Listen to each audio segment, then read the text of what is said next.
कामाख्या भक्त, तो आज आपसे शेयर कर रही हूँ कि मुझे किस प्रकार माँ कामाख्या के दर्शन हुए, वो भी घर बैठे-बैठे।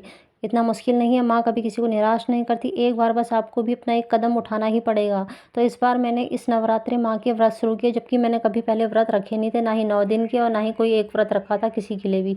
तो मेरे मन में विचार आया, शायद वह विचार माँ ने ही दिया था और मैंने व्रत शुरू कर दिए, लेकिन मैं 9 दिन के व्रत पूरे नहीं कर पाई और 7 दिन के ही व्रत मुझे प्राप्त हुए और मुझे रजस्वला हो गई। उसके बाद मेरा कन्या पूजन रह गया, तो जैसे कि मेरे रजस्वला खत्म हुए, मैंने कन्या पूजन किया जिस दिन, उसके अगले दिन गुरुदेव घर पे आए, उन्होंने दर्शन दिए और उनका आशीर्वाद जब मैंने ले लिया, तो उसके बाद मैं अपने घर में, फिर जब गुरुदेव चले गए, मैं सो गई अपने बाहर वाले ड्राइंग रूम में सोफ़े पे। तो वो दोपहर का वक़्त था, 11-12 बज रहे थे उस वक़्त, जब मैं सो रही थी, आधी कच्ची पूरी नींद में थी मैं, तो मैंने माँ के सूक्ष्म दर्शन किए, यानी कि मेरी सूक्ष्म शरीर ने माँ के दर्शन किए। कैसे?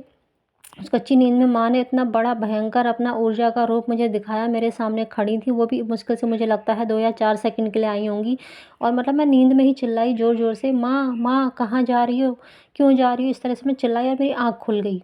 तो मतलब माँ ने मुझे दर्शन दिए, जितना मैंने उनके लिए तप किया था, जितनी साधना की थी, जितने व्रत रखे थे, उसके मुताबिक उन्होंने मुझे दर्शन अवश्य दिए, मुझे निराश नहीं किया। लेकिन हाँ, मुझे बहुत दुःख हुआ कि माँ मुझे साक्षात दर्शन क्यों नहीं दिया आपने, क्यों नहीं आई मेरे सामने। तो आपसे भी कहूँगी, माँ की पूजा कीजिए, माँ की आराधना कीजिए सच्चे दिल से, आपको अवश्य दर्शन होंगे। जय माँ कामाख्या भक्तों।